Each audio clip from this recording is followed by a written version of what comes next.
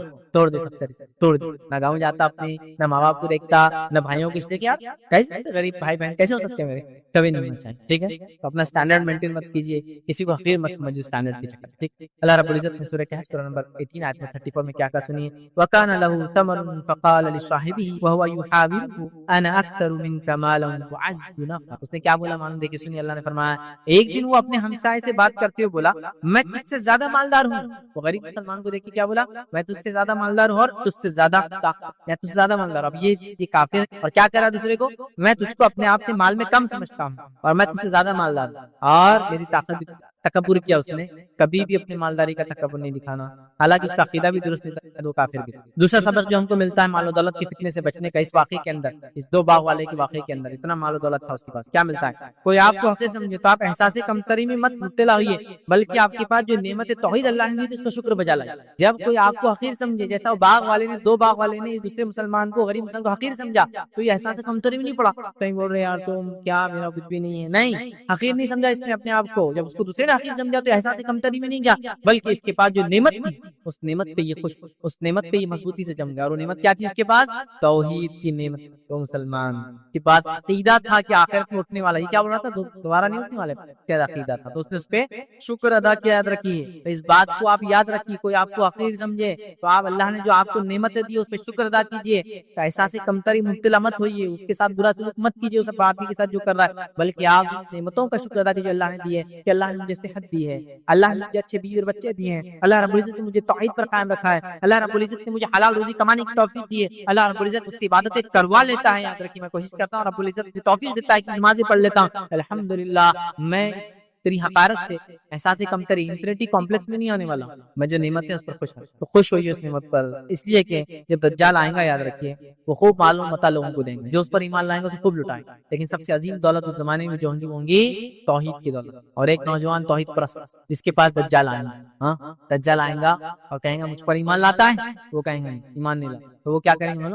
آ رہے سے ان کی دو ٹکڑے کریں گے، پھر دجال جڑانے کے بعد بولیں گا کیا مجھ پر ایمان لاتا ہے؟ دیکھ تجھے مار دیا تھا زندہ کیا، تو وہ کہیں گا اب تو میں اللہ کے رسول صلی اللہ علیہ وسلم جو باتیں بتائی اس پر اور زیادہ ایمان لاتا ہوں، کیونکہ مجھے بتا دیا کہ حدیث میں تو ایسا کرنے والا ہے، میں اور زیادہ ایمان لاتا ہوں۔ پھر دجال تلوار اٹھائیں گا اور اسی گردن میں ماریں گا، اللہ تعالیٰ اس کی گردن کو تانبے کی گردن بنا دے گا، پھر اس نوجوان کو مار نہیں سکتے۔ تو اس دجال کے سامنے بھی جو چیز اس کو بچائیں گی تو اگر کوئی آپ کو حقیر سمجھے، حقیر جانے، تو آپ کو اس کو ریٹیلیٹ نہیں کرنا، اس کو برا نہیں بولنا ہے، آپ کی نعمتیں جو اللہ نے دی اس پر آپ شکر بجا لائیے، کہ وہ کہہ رہا ہے اتنے غریب اللہ بھکاری کیا زندگی جیتے گا، تم کیسا جیتے؟ الحمدللہ جو رب کھلاتا ہے کھا کے، یہ نہیں کہ تو کیا امیر، تیری مال کیا لاگ لگے، تیری مال و دولت نہیں، کچھ بھی نہیں بولنا، جو میرے کو اللہ دیا کھاتا پیتا اور خوش، توحید کے بعد اللہ نے نوازی ہے، میرے بیوی بچے ایمان والے، بڑا خوش، سمجھے آپ؟ تو بہرحال تو کوئی آپ کو حقیر سمجھے، احساس کمتری مت جائیے، جو نعمت اللہ نے دی خاص توحید وغیرہ اس کا شکر ادا کیجیے، تو اس شخص نے وہ کیا یاد رکھیے۔ اور اللہ رب العزت کیا فرماتا سورہ کہف سورہ نمبر 18 آیت نمبر 37 38 میں اللہ نے کیا فرمایا سنیے، قال له صاحبه وهو يحاوره اكفرت بالذي خلقك من تراب ثم من نطفة ثم سواك رجلا لكن هو الله ربي ولا اشرك بربي احدا۔ اللہ فرماتا کہتا ہے اس کے ہمسائے نے گفتگو کرتے ہوئے اس سے کہا کیا تو کفر کرتا ہے؟ تو اس نے کیا کہا، میں سمجھتا ہوں بات کبھی ختم نہیں ہوگا اور میں دوبارہ اٹھا نہیں جاؤں گا۔ تو وہ جو مسلمان تھا غریب، وہ کیا جواب دیتا ہے؟ وہ کہتا ہے کیا تو کفر کرتا ہے اس ذات جس نے تجھے مٹی سے پیدا کیا، پھر نطفے سے پیدا کیا اور تجھے ایک پورا آدمی بنا کر کھڑا کیا، رہا میں تو میرا تو وہی اللہ ہے اور میں اس کے ساتھ کسی کو شریک نہیں کرتا۔ دیکھیں شکر ادا کیا اس نے، کیا بولا، میں تو غریب پاتا ہوں، میرے پاس طاقت بھی زیادہ ہے، میری تو مال بھی زیادہ ہے، میں یہ سوچتا ہوں کہ دوبارہ نہیں اٹھوں گا، میرا کبھی ختم نہیں ہوگا، اور میں اٹھا بھی دوبارہ تو تم جیسے لوگوں کے سامنے رہوں گا، جیسے یہاں عزت کرتا وہاں بھی عزت کروں گا۔ تو یہ اپنے جواب میں محسوس سے کمتری نہیں آتا ہے، یہ کہتا ہے کہ تو کیسے اللہ کا انکار کر سکتا ہے جبکہ اس نے پیدا کیا اور میں سب کسی کو شریک نہیں کرتا ہوں، اپنی توحید کے اوپر اس نے شکر ادا، توحید پر اس نے شکر ادا کیا۔ تو آپ بھی ایسا کچھ ہو تو شکر ادا کیجیے توحید کے معاملے میں۔